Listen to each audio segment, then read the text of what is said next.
Now, H.D. Kumaraswamy has slammed the state government, saying the government is trying to hide the truth and it does not want the truth to come out in the case.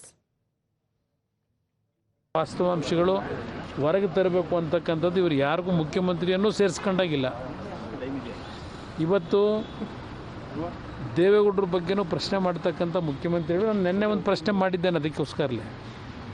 ಹಾಗಿದ್ದರೆ ಇವ್ರ ಮಗ ವಿದೇಶಕ್ಕೆ ಹೋದ್ನಲ್ಲ, ಪಾಪ ವಿದೇಶಕ್ಕೆ ಹೋಗಿ ಆ ದುರ್ಘಟನೆ ನಡೀತಲ್ಲ, ಯಾವ ಒಂದು ಕಾರ್ಯಕ್ರಮಕ್ಕೆ ಹೋಗಿದ್ದು ಅವತ್ತು ಇವ್ರು ಪರ್ಮಿಷನ್ ತೊಗೊಂಡೋಗಿದ್ರ? ಹಾಗಿದ್ರೆ ಇವ್ರ ಮಗನ ಜೊತೆ ಯಾರ್ಯಾರು ಹೋಗಿದ್ದರು, ಎಷ್ಟು ಜನ ಇದ್ದರು, ಅಲ್ಲಿ ನಡೆದಂಥ ಘಟನೆಗಳೇನು ಅಂತಕ್ಕಂಥ ಒಂದು ತನಿಖೆ ಯಾಕೆ ಮಾಡಲಿಲ್ಲ?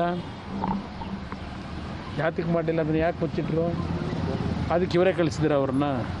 ಹಾಗಿದ್ರೆ ಪರ್ಮಿಷನ್ ಕೊಟ್ಟು ಇಲ್ಲಿ ಬೆಳೆದಂಥ ಮಕ್ಕಳು ಪ್ರತಿ ಕುಟುಂಬದಲ್ಲಿ ಪ್ರತಿಯೊಂದು ಅವ್ರ ತಂದೆ ತಾಯಿಗಳು ಕೇಳಿ ಮಾಡ್ತಾರೆ. ಈಗ ಬೆಳಗ್ಗೆ ಪೇಪರ್ ತೆಗೆದ್ರೆ